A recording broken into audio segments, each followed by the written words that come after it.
Bonsoir, bonjour, bonne journée, bonne soirée, bonsoir à tous pour ce pour ce tout premier, pour ce Miniscopcast. Miniscopcast, ce soir on parlera de Dune au sens large, mais de Dune spécifiquement, celui de cette année de 2021, le Dune de Denis Villeneuve. Qu'on a attendu Et très longtemps. bonsoir Lazzaretto, Jojo qui est avec moi ce soir, comment ça va? Ça va, écoute, je suis content de refaire les mini-scopcasts, on n'avait pas fait ça depuis 2 ans, je crois. En gros, c'est notre format court, on va se dédier un épisode on va se dire une demi-heure grand max à chaque fois sur critique de films, souvent qui viennent de sortir, ou peut-être même pas d'ailleurs, on pourra peut-être se permettre de faire d'autres trucs. Mais voilà, c'est vraiment notre format court, en gros, dédié à un seul film, et du coup, on était content de commencer ça avec ce très attendu Dune, d'ailleurs. Donc voilà, il est là, on peut y aller, je pense. Très attendu, on peut y aller et on va, je pense, se régaler et probablement en parler en long, en large, en travers sur de nombreux sujets par rapport aux nombreux historiques qu'on a pu voir. Ce soir, ce que je peux te proposer, c'est d'abord de dire pourquoi est-ce qu'on veut en parler ce soir. Donc on va passer un peu sur l'historique, ce qu'on connaît et ce qui nous pousse à vouloir en discuter, ce qu'on trouve intéressant d'en discuter au-delà de l'œuvre uniquement. Et bien sûr de faire une petite analyse rapidement. On se dit que ce soir on fait pas de spoil, peut-être que ça changera, mais ce soir pas de spoil. On va partir sur des points plus ou moins techniques, je pense. Donc on va notamment se parler de la réalisation, du scénario, de la photographie, des acteurs et bien sûr de la bande originale. Parce que je sais que dans ces 5 points, il y en a bien un dont tu as très envie de parler et un deuxième dont tu as très envie de descendre également. Et on pourra même finir sur le rythme pour se dire un peu comment est-ce qu'on a trouvé le rythme qui est une chose qui a été très décrédibilisée de la part de personnes qui l'ont vu comme mauvais. Là-dessus, je vais juste enchaîner sur les détails techniques. On n'oublie pas que à la réalisation, c'est Denis Villeneuve, qu'au scénario, c'est notamment Eric Ross et John Space.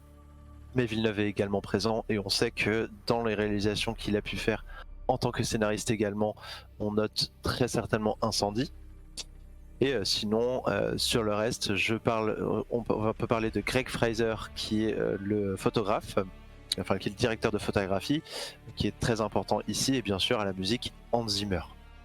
Pour le reste, on va pas parler des acteurs, ça tout le monde connaît Timothée Chalamet, ou encore Zendaya et Rebecca Ferguson, je parle même pas de Oscar Jason Isaac. Momoa, hein, et de Scar Isaac, ni de Josh Brolin, ça sert à rien, hein, on sait très bien qui c'est, ni de Batista non plus.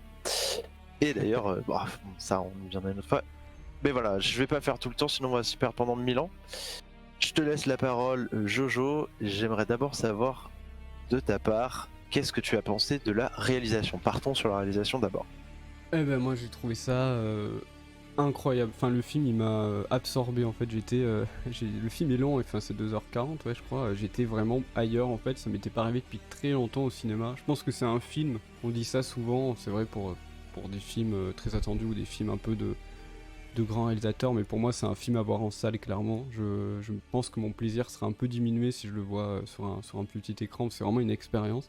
Et moi j'adore la réal de 2009, je sais qu'elle divise beaucoup de gens qui trouvent que souvent une réalisation qui manque un peu de punch, de manque d'émotion, etc., que c'est toujours des plans très larges, qu'il n'y a pas trop de mouvement, tout ça. Moi c'est un truc que j'adore, parce que j'ai vraiment l'impression de regarder des tableaux.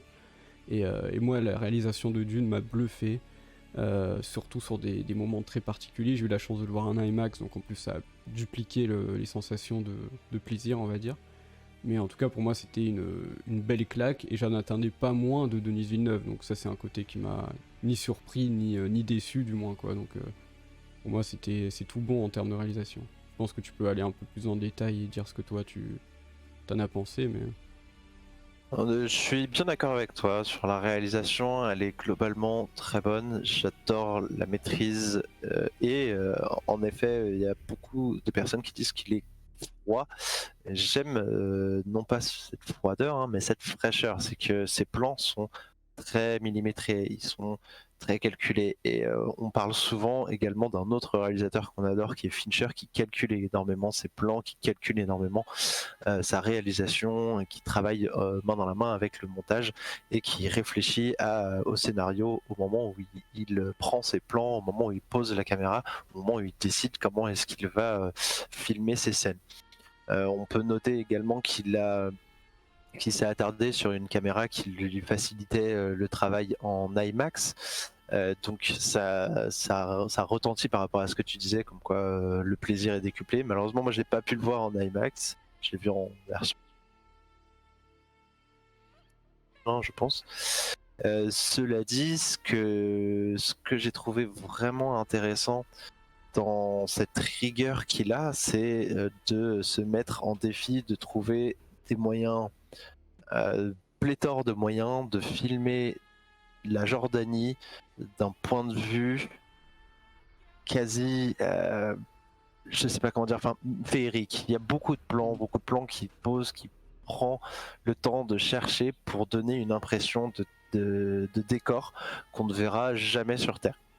On verra jamais en Jordanie en l'occurrence. Et ça, je trouve que c'est un exploit rien qu'en termes de sélection de position. Et ça, on va plus en parler par rapport à la photographie. Mais sur l'exposition, sur la prise de point de vue, il a été très bon.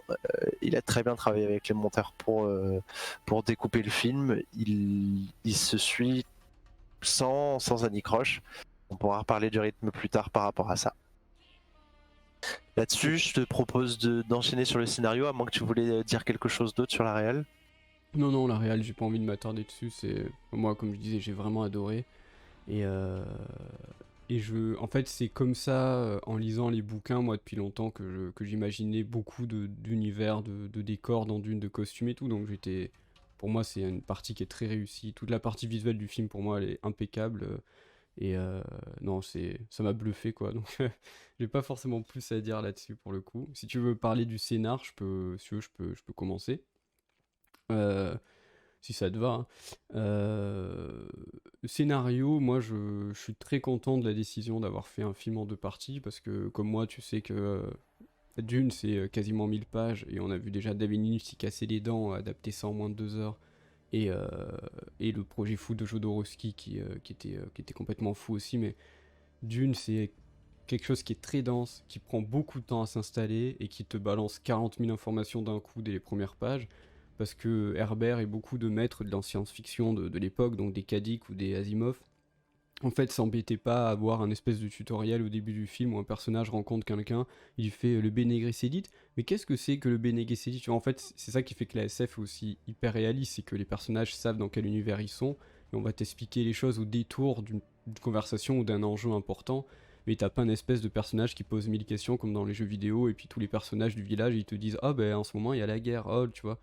Et c'est ça qui fait que la SF est, Dune du moins, est pas très abordable au début dans son bouquin, c'est qu'on te balance tous les concepts, l'épice, Arrakis, les 40 000 familles, les guerres pour l'empereur, le Bene Gesserit qui est une secte, enfin un ordre dans Dune qui est extrêmement complexe, qui s'enrichit qu'à partir du tome vraiment 5 ou 6 de Dune. Et en fait on te balance tout ça, et faire un film qui aurait duré 2h30, qui prend tout le premier bouquin, on se serait retrouvé avec un truc comme David Lynch, c'est-à-dire très peu compréhensible, avec beaucoup de concepts qui sont oubliés, même si j'adore le film de Lynch.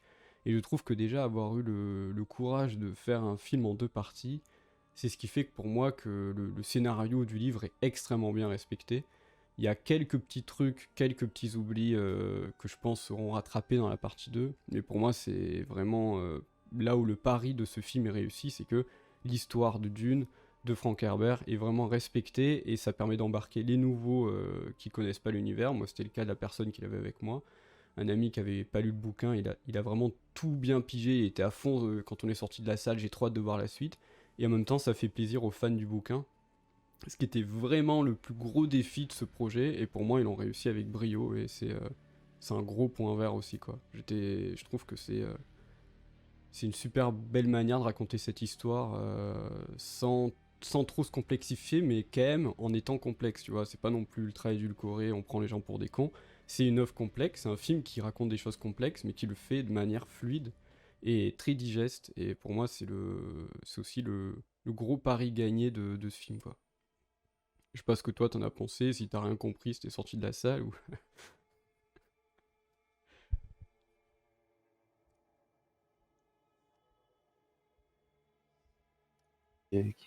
Allô? Oui, oh là là, Est-ce que... je Ah suis oui, là. super. Non, j'ai j'ai été un peu coupé, je sais pas trop ce qui s'est passé. Il y a petit bug tech. Bon bref. C'est pas grave. Alors, bah justement, pour pas trop traîner, justement, c'est le point qui, pour moi, a déchanté le plus. Ah ouais? C'est Bah, le seul point qui, pour moi, a déchanté, c'est notamment ce que toi tu notes, que tu as noté comme des oublis ou des petites différences. Il y a, par exemple, un commentaire que j'ai pu voir récemment qui décrédibilisait énormément l'œuvre, juste par rapport à ce point, mais c'est la seule chose sur laquelle je puisse être d'accord aujourd'hui en termes de mauvais points. C'est non pas que le scénario est pas globalement respecté sur l'entièreté, les idées principales sont présentes, le corps de texte, le corps d'écriture, le corps qu'a voulu représenter, amener Frank Herbert avec le cycle de Dune et notamment le premier livre, ou le premier duo, hein, ça dépend des éditions. Euh, il est globalement respecté, mais il y a beaucoup, j'exagère, mais il y a au moins 4 à 5 détails qui sont clivants par rapport à ce que Frank Herbert nous donne à imaginer, qui sont libres, qui sont au fait de libre interprétation. Je prendrais par exemple le baron Harkonnen qui flotte littéralement au même titre que dans l'œuvre de Lynch, qui est quelque chose qu'on a déjà trouvé affreux personnellement avec ma chérie également, en revoyant l'œuvre de Dune il y a peu, l'œuvre de Dune de David Lynch de 84, où le baron vole. Et moi, j'ai toujours imaginé le baron marcher ou flotter légèrement, léviter à la limite, porté par des aides, des espèces de flotteurs, comme ils les appellent, des flotteurs qui portent son gras, et du coup du gras dégoulinant qui déborde de son corps et qui est porté, qui l'aide à bouger, à se déplacer, parce que sans ça il ne pourrait pas marcher. Et même dans la BD éditée par le fils de Frank Herbert avec un dessinateur que je trouve très sympa, il le représente de la même manière, et c'est une manière qu'on apprécie bien plus visuellement parlant en tout cas. Et c'est pas la seule, hein. Je m'attarde sur celle qui, en termes de visuel, en termes de crédibilité du méchant, en termes d'écriture scénaristique et d'imaginatif, on n'est pas du tout dans ce qu'on peut imaginer en lisant le livre. Et clairement, on retourne sur l'idée que Lynch a essayé de transmettre avec son film. C'est un seul exemple, j'en ai pas beaucoup d'autres, j'en ai que quelques-uns, 3-4, mais ça m'a suffi clairement à me dire, et à m'étonner énormément parce que j'ai cité Incendie plus tôt, et je sais que Denis Villeneuve, il est très attaché à la scénarisation dans la majorité de ses films, même s'il n'a pas toujours la tête dedans, pas dans tous ses films, hein, mais dans ceux que j'ai préférés, il avait la tête dedans. Et c'est pas, je dirais pas que c'est parmi ceux que j'aime le moins, hein, clairement pas, mais vraiment c'est le seul point noir, c'est ça, c'est ces glissades, ces manques à l'histoire originale, ces libres interprétations et cette imagerie, si je peux dire de manière globale, cette réalisation qui fait que j'ai été moins emporté dedans que ce que j'aurais cru pouvoir l'être. Ah bah tu vois, moi j'ai adoré cette version du baron, justement, j'ai trouvé que ça le rendait encore plus flippant, je sais pas, j'ai bien aimé cette version. Mais je comprends ton point, moi. Il y a un autre truc aussi niveau scénario qui est, je trouve que le rôle de l'épice c'est pas assez expliqué, alors que c'est Mm. quand même la clé de tout Dune. Enfin, genre tout le scénario tourne autour de l'épice, absolument tout. Genre du plus profond du centre de Arrakis, c'est l'épice en fait. Et c'est vrai qu'il est très peu expliqué. T'as une toute petite scène au début. Euh, euh, T'as une toute petite scène au début où on te dit rapidement en 2 phrases le rôle de l'épice. Et c'est un peu un truc que j'ai trouvé dommage parce que ça méritait de s'y attarder. Après, quand tu connais le bouquin, tu sais que l'épice va avoir un enjeu extrêmement important dans la partie 2 et je pense qu'il se garde toute cette explication complexe pour cette partie-là. Donc c'est un peu ce qui me rassure aussi, je pense que ça fait assez sens. Mais c'est vrai que le rôle de l'épice, en fait, t'as du mal en tant que spectateur à te dire pourquoi il y a tout ce bordel autour de l'épice, alors qu'en fait, on m'a juste dit que ça permettait de voyager dans l'univers et on t'explique pas comment non plus, tu vois. Et ça, c'est vrai que c'est un petit peu dommage. Mais je pense que ça viendra dans la partie 2. Après, je pense qu'ils pouvaient pas tout mettre non plus, comme j'ai dit tout à l'heure, pour que ça reste un peu digeste.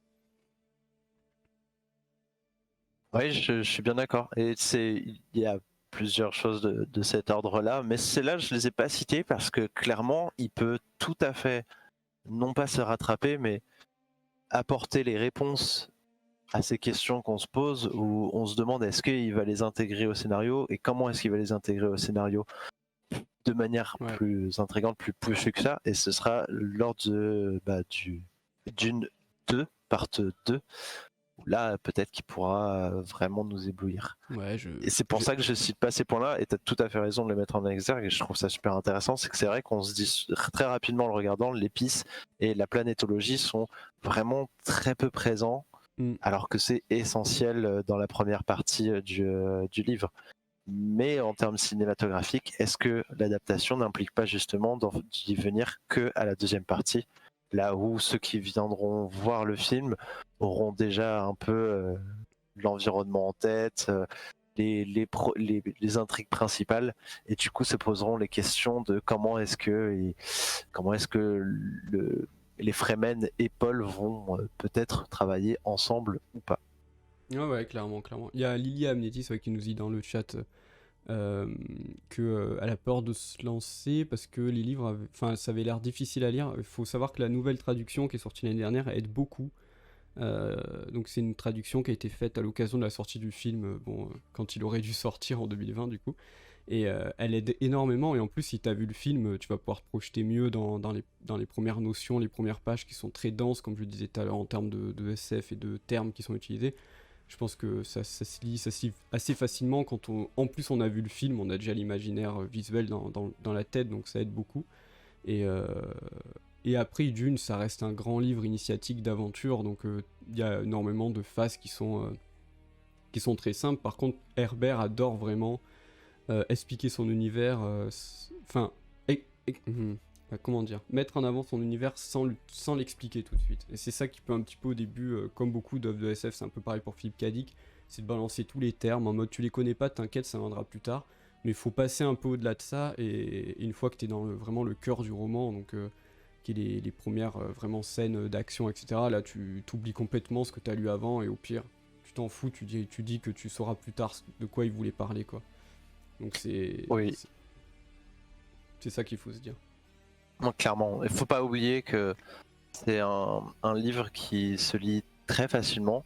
L'écriture est pas complexe de Frank Herbert. Justement, il s'attarde plus sur la complexité de son univers plutôt que sur la complexité de son Ouais. écriture.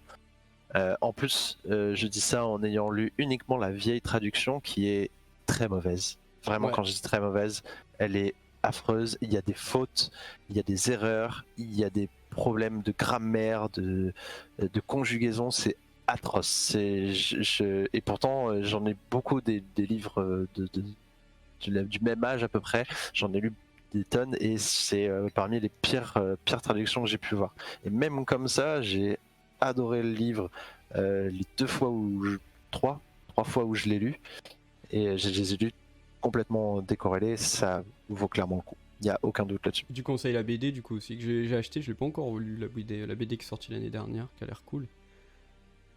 Personnellement, l'une des choses que j'ai adoré le plus dans la BD, c'était la représentation du verre, et ça c'est une chose que j'ai pas du tout regretté dans le film non plus. La représentation du verre est top également. Je vais en parler. Je la trouve encore plus effrayante dans la BD, plus terrifiante dans le sens où on sent en plus son pouvoir, mais c'est normal parce qu'il y a beaucoup d'effets visuels que Denis Villeneuve n'a pas voulu mettre en exergue, et ça je trouvais ça tout à fait appréciable également, c'est qu'il a plus misé sur l'esthétisme en termes épurés, et vraiment j'ai plus senti l'horreur, moins la puissance mais plus l'horreur dans le ver de terre des sables. Cette tension aussi, enfin sans spoiler, ce que j'adore c'est le fait que il y a beaucoup de moments où le verre est suggéré sans être montré. Et c'est ça que j'ai adoré aussi, c'est que tout le long du film, tu dis je veux voir mon verre, je veux voir mon verre, parce que c'est quand même le truc mythique de Dune, que t'aies lu ou pas le bouquin, ou que tu connaisses l'univers, tu sais que de toute façon que c'est le truc, c'est l'être divin de cette planète, genre c'est vraiment un truc, il est extrêmement bien exprimé au début, expliqué. Et franchement quand tu le vois, il est dans la bande-annonce, donc les gens qui n'ont pas vu la bande-annonce vont encore plus se prendre la claque, mais moi je le trouve incroyablement bien fait, quoi. J'ai vraiment jubilé à ce moment-là, je me suis dit, putain ça y est, on a un verre des sables, enfin tu vois, on a un truc qui te déchire à l'écran et qui te montre la puissance de ces machins, quoi. Et on n'a rien vu encore, parce que c'est dans la partie 2 qu'il va pouvoir s'amuser avec les vers, mais moi j'ai trouvé que la tension tout le long du film pour te dévoiler ces trucs qui sont incroyables, c'est vraiment très très bien travaillé, quoi.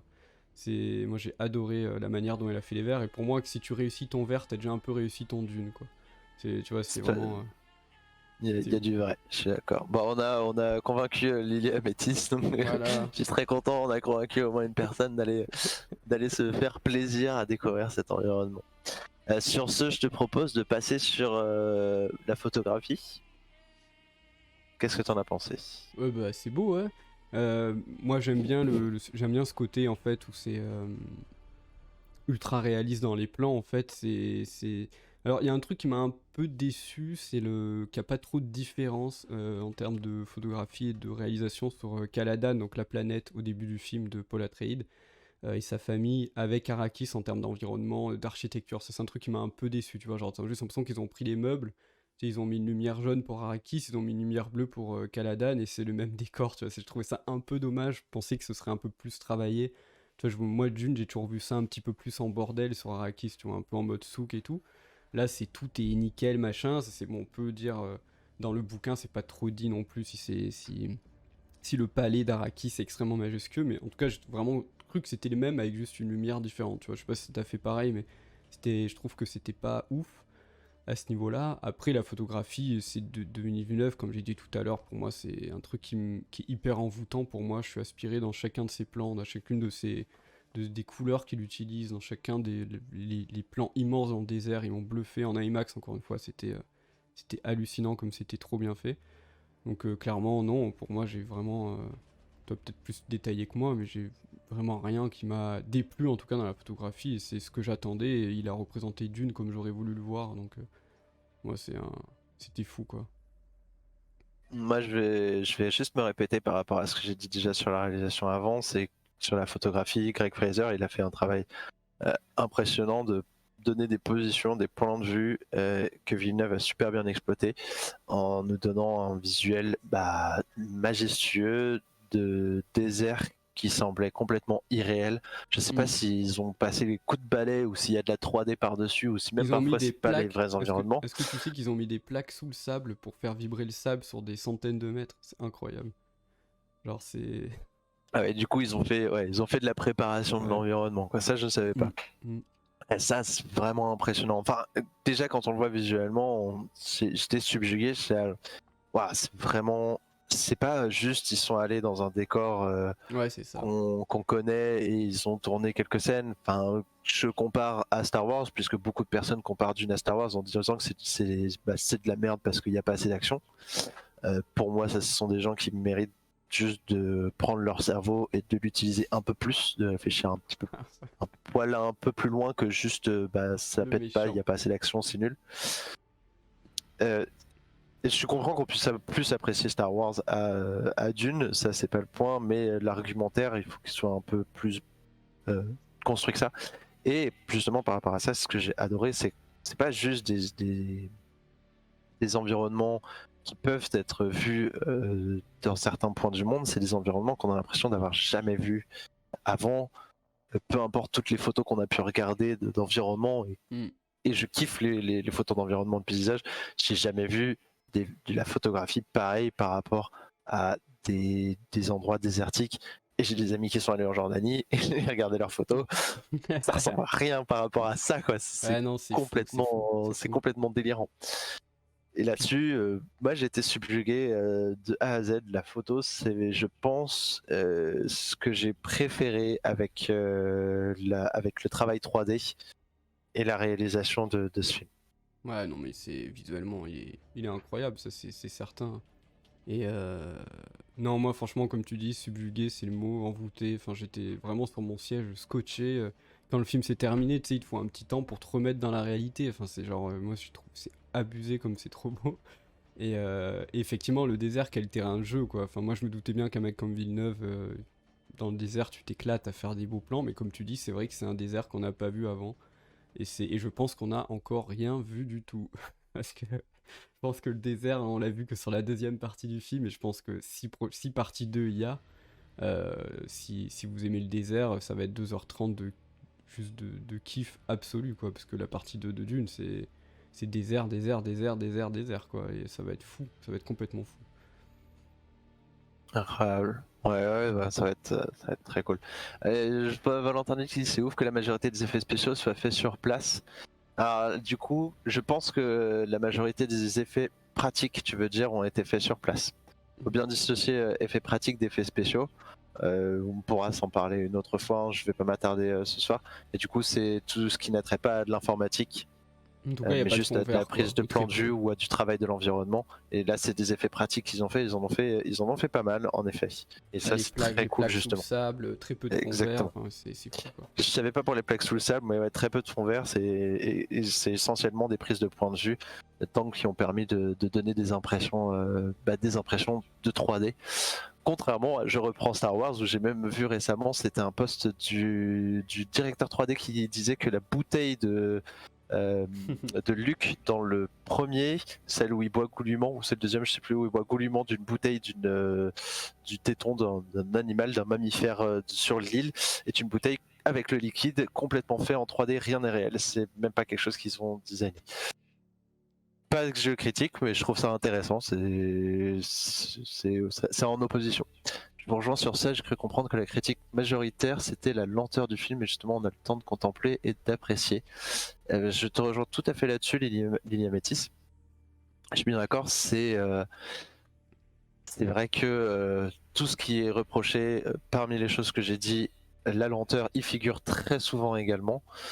Et ce que je n'ai pas compris, c'est que certaines personnes disaient avoir aimé Premier Contact, mais ne pas avoir aimé Dune, justement par rapport à sa lenteur. Alors que Premier Contact, c'est l'une des Ouais, choses dont on s'est dit c'est... plein de fois aussi, et l'une des choses qu'on a premièrement remarqué, c'est la bande-annonce vendait quelque chose d'action, de l'espace avec des extraterrestres, et on se retrouve avec un film contemplatif très posé, avec des environnements et un scénario très réfléchi, introspectif.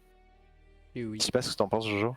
Non, je suis complètement d'accord, moi, c'est exactement ce on a le temps de contempler, d'apprécier, c'est exactement ce que j'aurais dit, c'est que bah, ça fait du bien en fait de voir qu'en 2021 on peut encore sortir un film de 2h30 de SF qui a pas énormément d'action, qui raconte une super belle histoire et qui en plus aura se dit bah on va couper l'histoire. Enfin, moi je trouve ça fou en fait de me dire que c'est encore possible et le film cartonne en salle en France clairement, il a vraiment atteint ses objectifs de fou et il a fait plus que Black Widow en sa première semaine de sortie alors qu'il y a encore le pass sanitaire tout ça. Et c'est fou en fait que moi je trouve ça magnifique que les gens ils aillent voir ce film, que majoritairement il est quand même assez apprécié quand on regarde les avis. Et je me dis bah voilà c'est possible de faire un film en 2021 de 2h30 qui prend son temps, sans 40 000 effets spéciaux, 58 000 caméras et 40 000 reshoots, et que ça fonctionne et que ça donne un film aussi beau, franchement moi ça me bluffe de ouf quoi. Et je me dis bah merci Villeneuve parce qu'il a déjà prouvé maintes fois avant qu'on pouvait faire ça, qu'on pouvait faire des blockbusters qui cartonnent et qui propose quelque chose de beau, de nouveau et qui prend son temps. Et là, avec Dune, pour moi, il a réussi son pari à 40 000%. Et c'est une bonne nouvelle pour le cinéma, je trouve. Quoi. Et heureusement qu'il est là, et il y en a plein d'autres qui le font aussi. Mais pour moi, ça c'est faire du blockbuster popcorn intelligent, tu vois, ça manque de plus en plus. Et bah, Dune, c'est ça, quoi. Et c'est trop cool. Carrément. Là-dessus, je te propose qu'on enquille sur les personnages, chose Ah, dont on a quasiment pas parlé jusque-là. Du coup, les oui. personnages, les...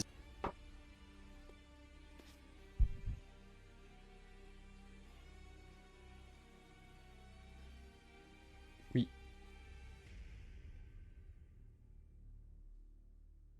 Allô? Oui, Ah, ça a tu rebugué, m'entends? je sais pas ce qui se passe. Discord a des problèmes ce soir. Oui, c'est bon, je t'entends, pardon. Ah, pardon. Je te disais, qu'est-ce que tu penses des personnages des acteurs? Alors moi, Chalamet, pour moi, il crève l'écran. J'étais sur le cul. J'aime bien Chalamet, c'est pas, je suis pas en mode j'aime pas cet acteur. On l'avait d'ailleurs vu une fois pour un de ses films qui était pas top.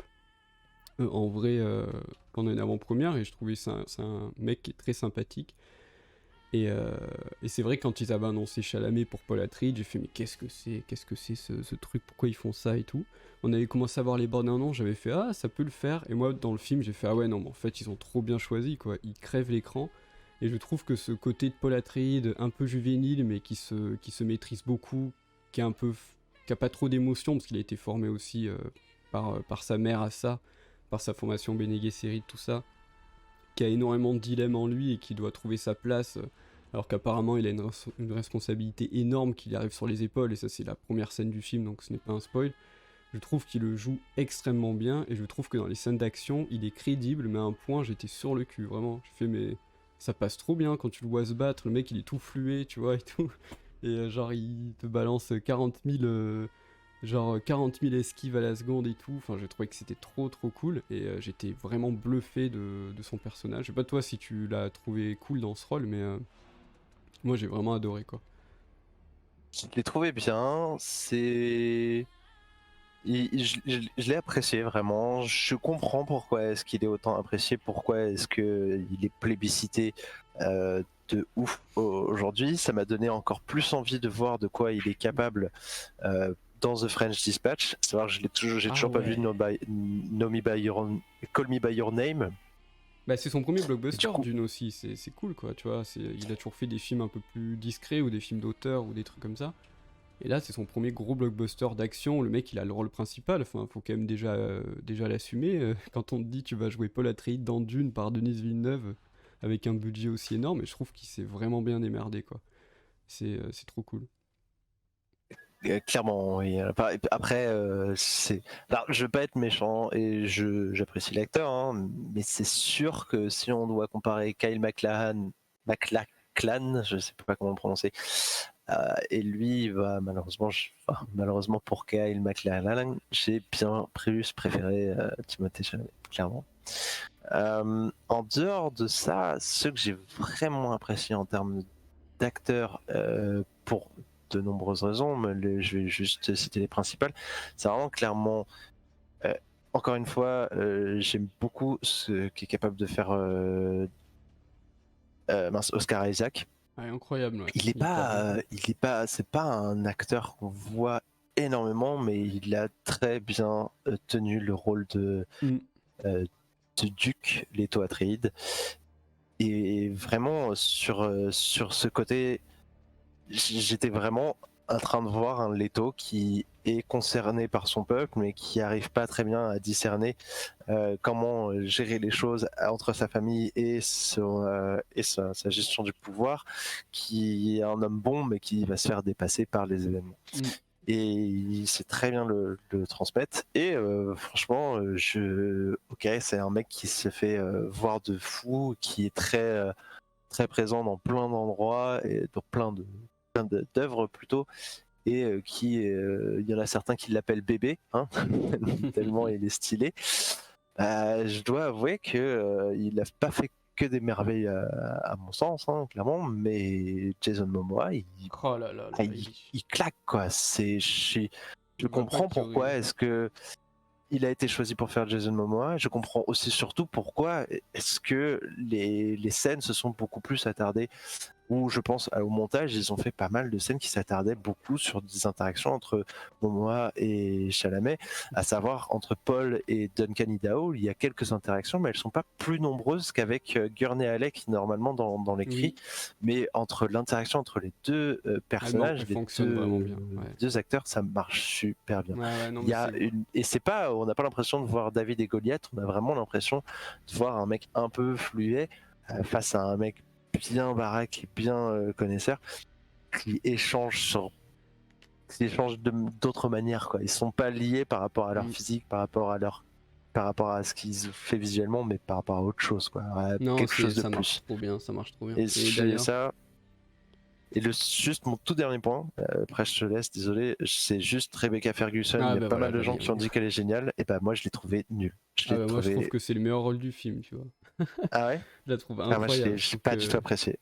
Je trouve qu'en Jessica, enfin, en plus pour avoir relu le livre récemment, moi je trouve que ça colle trop quoi. Et j'adore cette actrice dans tous ses rôles, mais là, je trouve que ça fonctionne trop bien. Après, voilà, il y a deux écoles. Il y a le truc que j'aurais à dire. Mais non, je trouve que ça, moi j'ai trouvé, pour moi c'était elle et Chalamet, pour moi c'est mes deux acteurs du film que j'ai trouvé incroyables. Mais c'est marrant du coup, je veux bien que tu me dises pourquoi tu la trouves nulle. Je la trouve trop. Elle fait exactement l'opposé de ce que font la majorité des acteurs dans le film, dicté notamment par Villeneuve, parce que je parle de Momoa, et Momoa s'est pris quelques petits arrêts, hein, pas méchants, mais juste il a voulu tenter des improvisations, et Villeneuve lui disait clairement tiens-toi, c'est très bien ce que tu fais, mais tiens-toi au texte, reprends par rapport au script s'il te plaît. Et tout ce qu'on a vu, c'est que du script. Il n'y a pas d'improvisation qui ont été faites de la part des acteurs en termes textuels, en termes de scriptural. Je dis pas qu'elle en a fait, elle en a pas fait, pas à ma connaissance en tout cas. Juste ce qui m'a dérangé chez elle, c'est que c'est la seule actrice de tout le film qui joue comme si on était au théâtre, à l'opéra. Ses émotions vont de haut en bas. Elle est ultra tendue. Et Jessica, pour moi, je la vois toujours comme une femme très froide et calculatrice, qui, même si elle a énormément d'émotions, n'en montre aucun visuellement parlant. Et ça, c'est quelque chose que j'ai trouvé sympa chez Chalamet, c'est que l'une des seules émotions qu'on arrive à voir, à, à se dire qu'on peut voir chez Paul dans Dune, c'est la colère, parce que c'est la seule qu'il essaye d'expier en se forçant. Toutes les autres, elles viennent à un moment donné de manière calculée, très régulée, et c'est ce qui lui fait se dire lui-même que c'est un monstre. Bah, je suis pas d'accord avec toi, mais je comprends ton point de vue. C'est bizarre. Vas-y, dis-moi, j'aimerais voir, Non, parce non, que c'est j'ai que que ça en tête. je trouve que justement son côté. Tu dis dans le livre, elle est froide. Moi, dans le livre, j'ai quand même l'impression que c'est justement par ses émotions qu'elle transgresse de ouf les lois du Bene Gesserit qui dit justement il faut être comme ça. Et elle a quand même fait le choix d'enfanter un fils alors qu'on lui a dit que non. Elle a fait le choix de se marier, aimer son mari, alors qu'en général, t'es juste là pour enfanter et faire une lignée. Et je trouve que. Moi, je trouve qu'elle joue bien les deux tableaux de tirailler entre l'amour pour son mari et son fils, protéger sa famille, et en même temps faire partie de Bene Gesserit qui l'enferme dans cette espèce de secte et d'ordre ultra puissant où en fait elle est pas maître de sa vie. Enfin, je trouve qu'elle le joue super bien, mais je vois ce que tu veux dire. Enfin, moi, j'ai trouvé qu'elle était vraiment ouf dans le film, quoi. C'est pour moi, c'est les Ok, deux persos. Et en plus, dans la partie 2 ça va être le perso le plus important avec Paul. oui. Donc clairement, ça va. Moi, j'ai trouvé que ça le démerdait vraiment bien, quoi. Je comprends tout à fait. C'est marrant parce que Lily Amethyst dit j'ai adoré Rebecca Fergus. Mais c'est drôle, elle m'a donné envie de détester le personnage. J'ai hâte de voir l'évolution du Ouais, personnage ouais, c'est un et en personnage qui découvrir évolue très plus. bien. C'est. C'est peut-être ça aussi. C'est vrai que parfois je me laisse aller au sentiment vis-à-vis d'un personnage par rapport à son comportement dans le film et qui me fait ne pas aimer l'acteur lui-même. C'est possible, et là-dessus, j'en serais d'autant plus étonné, comme tu le disais par rapport à la partie 2, si la partie 2 nous fait voir mille et merveilles et que je me surprends à me dire ah, elle joue super bien. Là, je pourrais dire ok, c'est juste que elle a tellement bien joué qu'elle m'a embobiné de long en large. Ouais, non, mais Et pour je vois. l'instant, c'est pas ce que j'ai en tête, mais je dis pas que je me trompe pas, hein, clairement, c'est pas. Mais ça m'a dérangé. On va régler ça dans la rue. On va régler ça dans la rue. Allez, viens, on va dans la rue. Hey, prix. Aïe, aïe, aïe. Et sinon, non, au niveau personnage, oui, bah, franchement, en vrai, ils fonctionnent tous. Il y a un truc qui m'a extrêmement déçu, mais je veux pas spoiler, je peux juste te dire. C'est le non-développement du docteur UI. Ça, je trouve que c'est vraiment pas ouf dans le film. Je voulais y venir tout à l'heure, j'ai oublié. Mais c'est un personnage qui est très important dans le film. Et en vrai, il a deux phrases. Deux phrases avant d'être important, en fait. Et j'ai trouvé ça trop dommage, parce que dans le bouquin, c'est très détaillé, c'est beaucoup plus. Beaucoup plus. Paul et ce personnage sont un peu plus proches. Du moins, il a plus d'interaction avec la famille Atreides. Et là, franchement, c'est une phrase pour vraiment dire ah, il est là, on l'a pas oublié, il est là, et c'est tout. Et je trouvais ça très dommage. Je sais pas toi si tu as remarqué ce truc-là ou pas. Moi, ça m'a un peu déçu. Si, je suis tout à fait d'accord avec toi. Ouais. Et encore une fois, par rapport au livre, je m'attendais vraiment à ce qu'il y ait un moment répétitif, angoissant, déluré, où Yue parlerait d'un certain objet. Hein. J'ai peur de dire quelque chose qui pourrait spoiler en disant ça, mais tu vois très bien de quoi je parle. Et Ouais, c'est vrai que ça m'a dérangé parce que le moment, tu l'attends. Et quand ça arrive, ça se passe pas du tout comme tu oui, c'est t'y un peu le attends, truc. comme on a pu l'imaginer, comme on a pu le lire, comme on a pu le. J'ai Bref, failli sortir de je la suis tout à salle fait d'accord avec toi. mec, il est Non, quand même alors pas. qu'il dit Mais c'est depuis tout vrai à que l'heure que c'était. c'est le film de sa vie. Non mais C'est une petite frustration. C'est une c'est une petite petite frustration. frustration, c'est vrai, c'est vrai. Après bon, Ouais, encore une fois, je comprends qu'ils ont dû faire énormément de choix pour que ce soit digeste, et ça en faisait partie. Mais je suis c'était bien d'accord. compliqué, c'est sûr. Bah écoute, on a fait quoi là, tous les personnages? Moi je voulais revenir Tous... avant qu'on passe peut-être à la musique, c'est ça que Vas-y. tu voulais voir? Ouais, c'est. Ouais. Je voulais revenir vite fait sur l'esthétique de tout ce qui est technologie dans Dune, qui est quelque chose qui est primordial, qui n'est pas expliqué dans le film, mais on peut faire un petit tour en gros, parce que faut lire les spin-offs pour savoir ça, et c'est pas vraiment du spoil. En fait, Dune se situe à l'an 10 000 et quelques, je crois. Il faut savoir que Dune se passe d'un Oui. autre timeline à nous. C'est pas genre c'est un autre univers comme Star Wars. Je crois que Star Wars ne fait jamais mention à aucun moment de notre planète à nous, par exemple. Je crois que c'est Dans vraiment la un planète truc. Terre, jamais cité. C'est notre galaxie lointaine. Dune, c'est Mm. vraiment dans notre univers. Et il faut savoir qu'en fait, Frank Herbert, un peu de tour de génie à l'époque, c'est un truc que j'adore, c'est il s'est dit, bon, moi je suis pas capable de prédire ce qu'il va avoir à l'an 10 000. Je peux même pas prédire, par exemple, c'est des auteurs comme Asimov ou Frank Herbert ou K. Dick n'ont jamais vu arriver Internet, alors que ça arrivait 30-40 ans après, ce qui est pas hyper loin, alors qu'ils avaient imaginé 40 000 moyens de communication, ils ont jamais pensé à Internet. Du coup, il s'est dit, bon, on va se dire qu'en fait, il y a eu le djihad butlérien, qui est en gros une guerre qui a décimé toutes les galaxies, en gros qui a supprimé la technologie qui rendait l'homme complètement fou, donc ils ont supprimé les intelligences artificielles, les robots et toutes les technologies.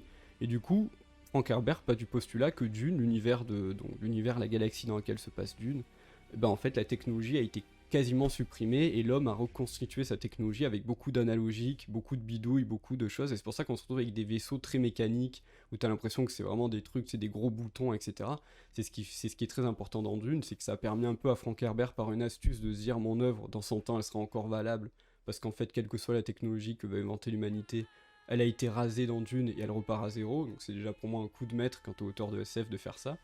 Et en plus, bah, ça donne une imagerie vraiment ouf, quoi. C'est-à-dire qu'on a vraiment pas des gros sabres laser, des trucs. J'adore Star Wars, encore une fois, j'adore les vaisseaux de Star Wars, sont extraordinaires, mais dans Dune, il y a ce petit côté, tu vois, comment ils s'appellent les vaisseaux libellules, là, je me rappelle jamais les noms. Les ornithoptères. Les ornithoptères, je les trouve trop bien faits, et t'as vraiment ce côté mécanique où t'as l'impression que ça a été créé dans le garage de ton tonton, tu vois. Il y a ce côté hyper, je sais pas, hyper, les boutons rouges qui clignotent, machin. Moi, je trouve que c'est une imagerie qui marche trop bien. Et, euh, et ça, j'ai trouvé que c'était une des grosses réussites du film, c'est tout son imaginaire son imaginaire sur les technologies, les vaisseaux, et surtout les boucliers. Les boucliers, c'est le truc que j'attendais. Celui de Lynch, il a à mourir de rire, on dirait Minecraft. Là, franchement, les boucliers, je sais pas ce qu'on a à penser, mais j'ai trouvé que c'était trop bien fait, quoi. Quant à la scène au tout début, C'est- c'est génial. J'ai trouvé ça génial. On pourra un peu parler de la 3D si on peut en parler avant la BO. Généralement, j'en parle pas beaucoup parce que c'est assez à part et ça constitue quand même un art distinct du cinéma, même si aujourd'hui c'est imprimé dedans noir sur blanc. Ce sera toujours le cas quasiment dans l'intégralité des films qui ont un minimum de budget. L'ornithoptère, c'est l'une des choses, c'est mon top 1 3D. En termes de réalisation 3D, c'est Ouais, mon trop top bien 1. Il fait. n'y a pas plus stylé que l'ornithoptère. Tous les trucs que j'ai pu voir en design 3D, en environnement, ce genre de choses, l'ornithoptère, c'est incroyable le travail qu'ils ont fait dessus. Mais t'as l'impression qu'ils Euh, existent en fait. Ça, c'est ouf. ouais, c'est sublime. Je veux dire, c'est pas tant des matériaux, de l'animation ou autre chose de genre là, c'est vraiment le détail de Mm. la machine et son rendu à l'écran, c'est subjugant. Franchement, j'ai adoré.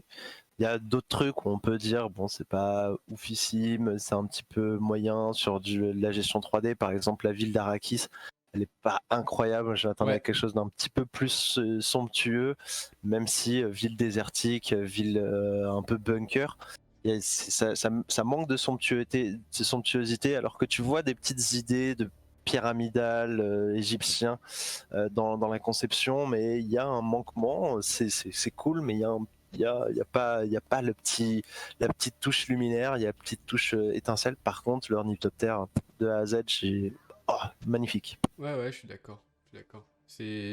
Non, mais il fonctionne trop bien. Il fonctionne trop bien les vaisseaux, c'est clair. Et même Ouais. le peu d'imagerie qu'on a de l'espace au début, je trouve que c'est trop bien fait aussi. Enfin, ça marche trop bien. Et moi, une de mes scènes préférées du film, honnêtement, c'est l'arrivée sur Arrakis Ah, de la ouais. famille. que j'ai trouvé. Pour moi, là, c'est vraiment le moment, le film, il dit, t'as vu ce que j'ai dans le ventre, regarde, on est allé en Jordanie filmer le désert, et tu fais bien, oh, c'est pas possible, quoi. La scène, elle est majestueuse de bout en bout. La robe qu'elle porte, Jessica, enfin, tout fonctionne dans cette scène. Moi, j'ai trouvé ça fou, quoi. Par égard. C'est ma scène préférée, Pardon. quoi. C'était ma scène préférée.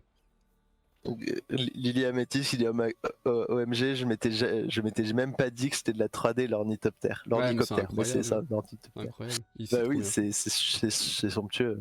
C'est impressionnant. Petit fun fact, l'ornithoptère, c'est une invention de Léonard de Vinci au XVe siècle. C'est quelque chose qui existe vraiment, c'est juste qu'il l'a interprété sur le futur, du coup, comment est-ce qu'il pourrait, à quoi il pourrait ressembler en mode futur. Et c'est ce qui est très intéressant, c'est la plupart des choses qui existent dans l'univers de Dune par rapport à ce que tu disais suite au djihad butlérien, c'est que des créations qui existaient déjà, mais qu'il a imaginé dans Ouais, un bien sûr. futur C'est génial. post djihad Mm. butlérien, du coup post guerre des machines entre guillemets, Ce qui fait que Dune ne enfin, vieillit contre les pas. Tu machines. vois, moi j'ai relu Fondation, ça vieillit, genre les mecs qui s'appellent avec des téléphones fixes en l'an 3800, tu vois. Mais c'est incroyable, Fondation. D'ailleurs, il y a la série Apple TV qui sort cette semaine, que j'ai très hâte de voir, parce que c'est un univers. Mais Frank Ah, Herbert a eu ce coup de génie avec le djihad butérin, de se dire non, les gars, arrête, je reboot la technologie, j'en fais ce que je veux. Et c'est vraiment un coup de maître pour moi, pour un auteur de SF. Et c'est vraiment ouf. D'ailleurs, Léonard de Vinci qui a aussi inventé Twitch, je voulais préciser, au 15e siècle, du coup, n'importe quoi. Mais, c'est un peu de ça. non, non, clairement, non, c'est le gros point fort. Les vaisseaux, on en a pas parlé au début, mais ouais, c'était vraiment ouf, quoi. Voilà, voilà. Tu veux qu'on passe à la musique? Parce que ça devait durer Ah, 20 minutes, et cette histoire. je te laisse commencer sur la bande originale, sur la musique, mais découpe bien les deux parce que je sais ce que tu vas dire de la première. Ah bon, tu vas dire que c'était nul? Non, la musique du, déjà pour moi c'est plus du sound design que de la musique.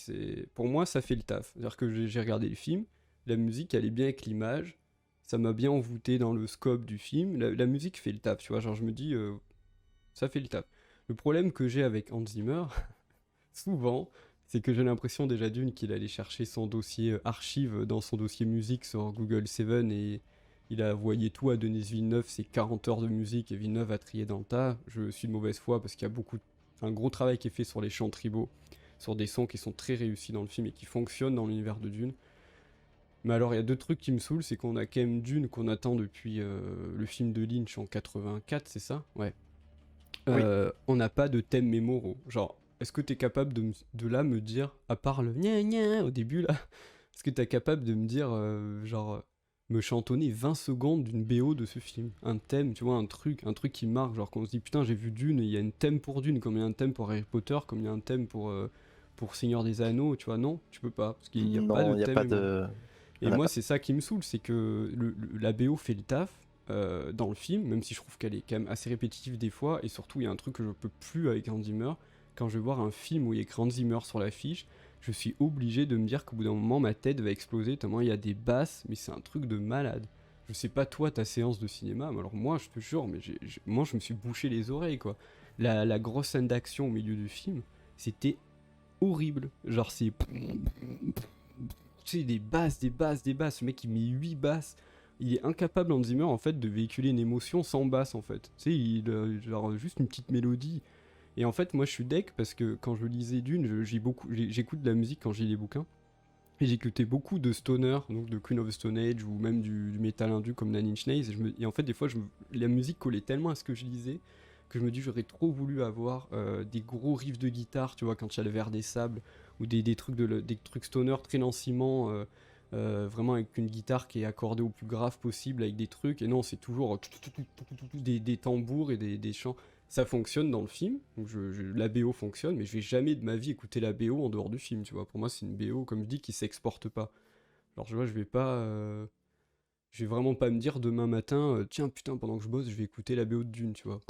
Voilà, elle fait le taf dans le film, mais alors pour moi, elle est vraiment pas du tout mémorable.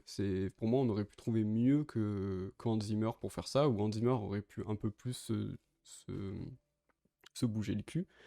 Mais le truc des basses, c'est pas que sur l'IMAX. Non, j'ai beaucoup de retours de potes qui l'ont vu du coup dans des salles, enfin en séance normale. Et vraiment, il y a trop de basses. Moi, de toute façon, Hans Zimmer, il a son gros bouton rouge de basse, ça c'est devenu un mème maintenant. Il a son bouton rouge boum dans tous ses films et il utilise que ça. Et il a fait un bon travail sur l'univers sonore de Dune. J'ai rien à dire là-dessus. Tu vois, genre les chants tribaux, je trouve ça fonctionne avec le désert, tout ça. Mais je trouve que ça manque de thème, ça manque de mélodie en fait. Il y a pas de mélodie, tu vois. Et moi, pour moi, la musique, il faut qu'elle ait des mélodies et des harmonies, sinon je me fais chier. Tu vois, il y a pas. C'est juste, c'est tout le temps au même niveau. Et puis quand il y a plus d'action, on rajoute plus de tambours, plus de basses. Et quand c'est calme, on met juste une petite nappe au synthé et c'est tout. Et je trouve qu'il a fait le strict minimum sur un film aussi incroyable, quoi. Du moins sur un projet aussi incroyable. Alors je sais pas si Euh, toi je... t'écoutes la BO tous les soirs pour t'endormir, mais je te suivrai, je te suis sur l'ensemble. Globalement, je l'ai préféré à toi, je pense. Mais sur le travail des voix, le travail sonore qu'il a pu faire à pas mal d'endroits, c'est très agréable, très oui, les voix appréciable. c'est stylé. Je suis d'accord que le thème, le Mais c'est thème vrai principal. que ouais, mais c'est vrai que pour dire oui, moi aussi les basses, j'étais pas en IMAX et les basses c'est pas assourdissant. Le problème c'est que c'est trop présent. Ouais, Il c'est y a ça. beaucoup de moments où ils les utilisent de très bonne manière et où c'est super, c'est impactant, c'est très agréable. Tu sens un peu ton cœur battre, mais tu sens qu'il fait ce travail juste pour forcer le fait que tu sentes les bases dans ta cage thoracique pendant que tu es au cinéma, que tu es posé et que ça te fait vibrer le corps. Alors je trouve ça cool, genre comme quand tu mets les basses à fond sur le nouveau DJ set de ton pote dans son appart, et j'ai pu faire ça, c'est vraiment stylé quand tu déglingues les basses avec un bon son, tu vois, mais tu Tu vas pas faire passais ça pendant vite. 2h30 quoi. Et Oui, ça c'est c'est un clair. problème, je suis d'accord, il le fait un poil trop. Il le Et le fait même silence, un des petit fois, peu ça trop. fait du bien dans un film, le silence. Des fois, tu véhicules beaucoup plus d'émotions avec le silence que toujours ce petit truc en fond, tu vois, de nappe et tout. Il y en a des films, il y a des silences dans le film qui fonctionnent bien. Mais je trouve qu'Hans Zimmer, il a vraiment, j'ai l'impression que c'est un mec qui a un potard de volume, et puis quand il y a de l'action, il monte le volume, quand tu sais, c'est trop bizarre, quoi, c'est vraiment chelou. Mais bon, après, quand je dis elle fonctionne, elle fait le taf, c'est pas, elle détruit pas le film, elle accompagne très bien les images, pour moi, qui est la fonction première d'une BO, donc c'est réussi. Mais je trouve qu'on méritait mieux. Voilà, bon, ça fait 40 ans Je- qu'on attend ça, Monsieur Zimmer, on méritait mieux. J'allais dire par rapport à ce que tu dis, c'est vrai que il n'y a pas de pari qui est fait là-dessus. On est Mm. sur du sûr, on est sur de l'environnement, on est sécure quoi, c'est bon, tout va bien se passer, on est Bah, sûr qu'avec ça va bien marcher, c'est le musicien et Zimmer c'est le où cas. tu mets son nom et tu mets son nom et c'est bon quoi. Tu vois, ton film il est vendu donc Ouais, il est souvent non, même c'est vrai. c'est même plus une star que le casting des fois en Zimmer selon les films. Alors tu vois, quand je crois qu'il a pas fait du coup la BO de Tenet parce qu'il faisait celle de Dune, je sais que les gens étaient dégoûtés. Putain, on va voir un Nolan sans la musique de Zimmer, tu vois, parce que c'est vrai que les deux ils vont bien ensemble. Genre ça fait depuis les Batman qu'on se tape, même avant. Je sais même pas s'il a pas fait les musiques des. Je sais que depuis le Batman Begins, en tout cas tous les films de Nolan, c'est Zimmer. C'est vrai que c'est un mec, son nom à l'affiche, il compte quoi. C'est un des rares réalisateurs avec un des plats ou d'autres compositeurs où ça marche. Et là, pour moi, il aurait pu faire beaucoup mieux que ça. Mais bon, c'est pas. Voilà, après, j'ai pas le talent d'Hans Zimmer, je prétends pas faire mieux. Mais si Villeneuve, il veut me signer un petit contrat pour la deuxième partie, je suis disponible. Voilà, et je suis pas très cher en plus. Donc, Je vois Lilian Métis qui dit ah ouais c'est marrant, je suis pas du tout d'accord, cette espèce de musique silencieuse va super bien avec la contemplation, ça a un effet un peu angoissant et ça maintient une sorte de mystère. Mais là-dessus, en fait, c'est qu'on est d'accord avec toi sur l'ensemble, sur la globalité, sur toute la cohérence du film, ça marche très bien. En vrai, ce qu'on dit, c'est pas négatif, on n'est pas en train de dire que c'est mauvais, c'est juste que c'est bon, mais c'est pas ce à quoi on s'attendrait. Il n'y a pas de pari sur ce qu'il fait, c'est-à-dire que ce qu'il fait marche très bien, mais c'est calé dans un environnement sonore qui est sécuritaire, qui va marcher dans tous les cas dans ce type d'environnement, qu'on va pas pouvoir se rappeler parce que ça va être vraiment le type de musique qu'on pourra appeler de musique de film. Ce sont des musiques qui vont t'aider à te concentrer, à te focus, ouais. à bien être concentré sur l'image, sur ce que tu vas voir. Et du coup, ça va t'accompagner superbement dans ton expérience En vrai, visuelle. je pense que le film se sera appelé Indiana Jones dans le désert, la musique a marché en fait. La même BO marchait, tu vois. C'est. Comme tu dis, c'est une musique qui est faite pour fonctionner dans l'univers désertique, avec des petits sons orientaux et tribaux, etc. Et il a fait, voilà, mais pour moi, je sais pas, je pense qu'on aurait pu avoir mieux, je me répète, mais voilà, c'est l'aspect qui m'a un peu déçu. Donc, Ouais. Je pense qu'on peut conclure sur le fait que c'est très bien, mais ça se démarque pas. C'est ça se démarque pas, c'est le mot. C'est le mot que je cherche depuis 1 heure, tu te rends compte quand même? Ça se démarque pas. C'est ça. Incroyable. Bon alors je te propose qu'on finisse sur le rythme et puis qu'on coupe court parce que sinon ce sera pas vraiment Ah un bah là, format court. on a fait un format long comme nos vrais longs. Ah bah Donc c'est autant y Dune en aller, même hein. temps, on était forcés, hein. Ouais, Dune, c'est dur. Ah, Euh, comment t'as trouvé le rythme, Et le ben tempo du film? je l'ai trouvé. Alors faut savoir déjà, il y a beaucoup de gens qui sont déçus de la coupure nette du film à la fin. Il faut savoir que le premier film Dune, dans certaines éditions, quand il est sorti dans les années 60, était découpé de la même manière en fait. Ils ont vendu le bouquin en 2 parties. Et la première partie se coupait vraiment là où se coupe le film, genre à la frame. Donc c'est pas tombé de nulle part de faire cette fin là. Moi je l'ai trouvé le rythme bon, je trouve qu'il va bien crescendo. L'arrivée sur Arrakis pour moi c'est vraiment le point culminant. T'as pris vraiment la grosse scène d'action clivante au milieu qui est le moment explosif du film, et après ça retombe, ça remonte à la fin, et c'est vrai que j'étais un peu déçu que la fin soit pas un moment épique. Moi dans ma tête je pensais qu'ils allaient couper un peu plus tard dans l'histoire pour vraiment avoir le truc le plus majestueux du premier roman. Et c'est vrai que le film il tombe un peu, tu vois, c'est un peu bizarre, tu vois, c'est comme si t'as vraiment ce moment ultra épique avec la bataille, voilà ce qui se passe après, t'as une petite scène un peu d'action vers la fin, et après t'as 10 minutes où c'est un peu, tu vois, je sais pas ce que tu veux dire, c'est un peu un soufflé qui, tu vois, la fin c'est vraiment on coupe court, et à bientôt dans la partie 2, comme c'est un peu découpé comme un épisode d'une série en fait, alors que c'est quand même d'une, tu vois. Et j'aurais voulu que ça finisse plus sur une touche, qu'en fait l'apothéose soit à la fin et pas au milieu du film. C'est ça qui m'a un peu choqué. Après, je comprends le choix parce que le problème c'est que les grosses scènes d'action qui vont arriver après, elles sont quand même beaucoup plus tard dans la partie 2. Donc il aurait fallu que le film dure 3 h 30. Mais je trouve que le rythme va, mais c'est vrai que c'est un petit trombone, c'est un petit zigzag quoi. Machin, ça se repose, ça repart, ça se repose. Mais j'ai trouvé qu'en termes d'histoire et de roman, enfin d'histoire initiatique d'un personnage, ça fonctionnait très bien en termes de rythme.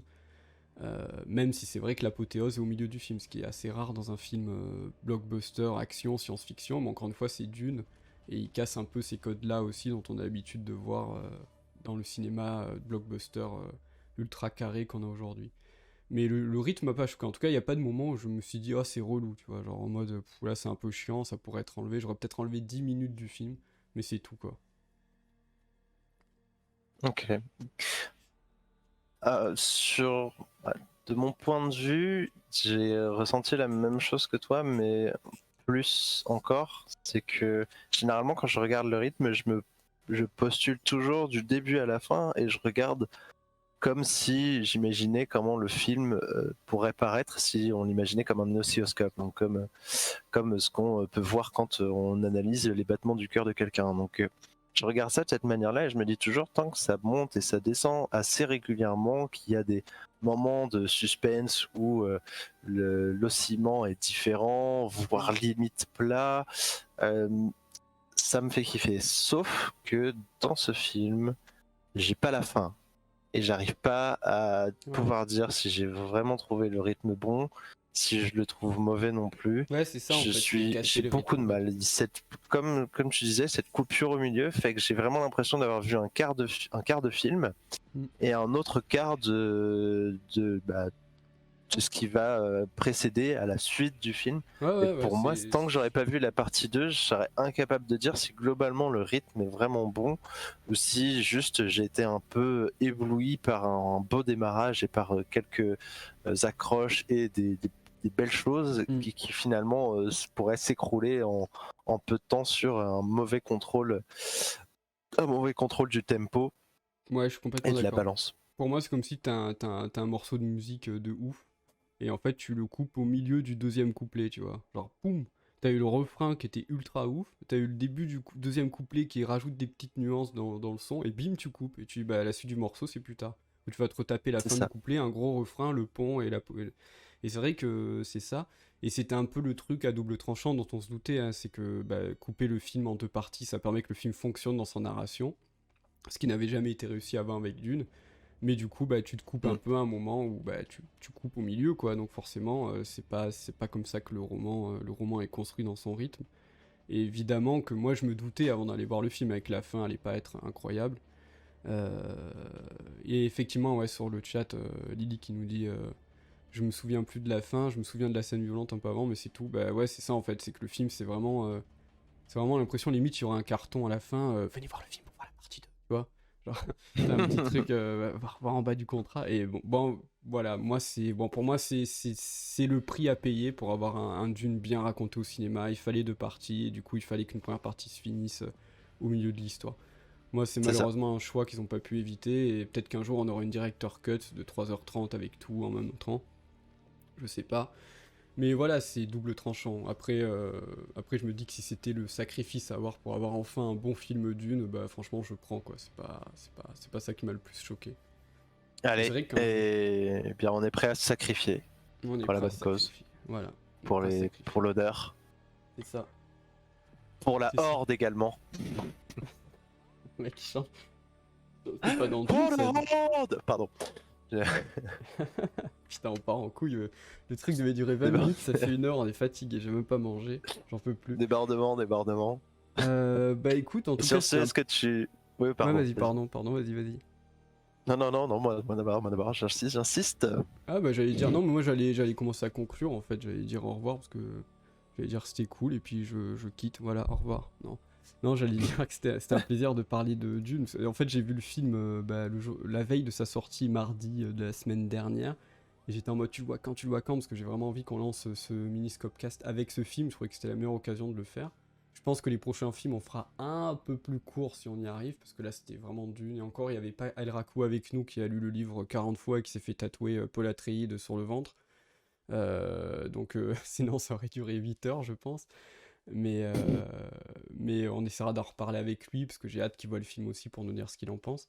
Mais en tout cas, non, moi, pour conclure vraiment mon avis global, bah voilà, c'est vraiment un film qui était au-delà de ce que j'espérais. J'avais des craintes et j'ai quasiment été très très peu déçu. Et franchement, les petits points noirs que j'ai eus ont pas gâché mon plaisir global. Je suis un gros fan de Dune, c'est vraiment un livre que je connais depuis très longtemps et qui m'a marqué de ouf dans ma vie et tout. Et franchement, c'était un cadeau ce film pour moi, quoi. Je fais putain, enfin on a un Dune bien fait au cinéma, on l'a attendu longtemps. Jodorowsky a pas réussi, Lynch a fait un truc qui a beaucoup de charme et qui vieillit très mal et qui était très bancal. Et voilà, enfin on a donné à un réalisateur les moyens, on lui a donné le budget de malade pour faire un putain de film avec un bon casting, une belle réalisation, une belle histoire. Et c'est trop cool quoi. Et je veux une partie 2 et j'espère qu'on l'aura. Et en plus on a eu la chance en France d'avoir le film un mois avant les States, c'est quand même assez cool. Donc voilà quoi. Eh ben, c'est parti. C'est parti pour cette attente de la partie 2. Mm. Et puis on peut couper tout de suite d'un coup en disant venez voir le numéro 2 de Miniscopcast. C'est ça. Bientôt, oui. On va couper là tout de suite, on ne dit rien, tu vois, et puis on lance le prochain bientôt. Donc en tout cas, on va essayer d'en faire souvent. Les cinémas réouvrent, il y a des films stylés qui arrivent, on va essayer d'en faire. Et je pense même des fois, si tu veux, on peut en faire sur des, on peut en faire sur des films qui sont sortis il y a longtemps, tu vois, des petites rétrospectives ou des trucs comme ça. Donc ça peut être pas mal, ou même des séries, je verrai pour faire ça. Mais en tout cas, je suis content d'avoir lancé ce format, les scènes sont prêtes, maintenant on n'a plus qu'à y aller quoi. Et merci Allez, Lily c'est pour... parti. merci, c'était cool de vous entendre, il y a juste un petit bug de micro, il y a un micro sur lequel on entend pas mal les S. Je crois que c'est le mien parce que j'ai un volume très fort et tout passe dedans et j'ai pas mon filtre anti-pop qui est pété que je reçois bientôt. Mais je crois que c'est moi, j'ai un petit cheveu sur la langue, c'est la fatigue. Donc ça peut être moi également. Bon, On c'est sait nous deux, jamais. c'est les Et deux. je prévois dans très peu de temps Sinon, ce changer que de tu micro. veux, on fait un podcast où on dit pas les S. Ça peut être Ah, stylé aussi, tu vois. ah bah tu vois ça commence mal parce que ouais ça Rebecca commencerait mal. Ferguson. Rebecca Ça- Ferguson. Alors du coup c'est A peut être tilé. C'est pas mal comme ça. Rebecca Ferguson, j'ai adoré dans la haine d'Action. C'est dur. Hein. Avec les VO dans le Yel. Voilà. Et Du non, coup il c'est nous faudrait dur. des shots devant nous et qu'on fasse ça en jeu à boire en même temps. C'est ça. Comme la Donc ça va pas 5 disparition minutes. exactement de Pennec avec le livre sans les E pendant 40 pages. C'était très, très bien à lire. C'est ça. C'est, Non tu mais l'as, c'est- là, on ferait une version très très courte. Hein. Ce serait un podcast de 5 minutes. Ah, bah déjà, tu peux pas dire Dune, donc c'est mort. Voilà. Ouais. Mais mini Bah, Copcast, tu mini dis Copcast, mini Copcat, Copcast. mini Copcat, mini Copcat. Copcast. Ouais, c'est ça. En tout cas, Copcat, merci ouais. Lily d'avoir suivi, d'avoir commenté tout le long du live. C'est cool d'avoir de l'interaction. parce que c'est un nouveau format, il n'y a pas encore grand monde, mais dans 2 ans, quand on aura 1000 followers, tu auras une petite pastille pour que tu sois mise en avant et qu'on puisse te lire en prio.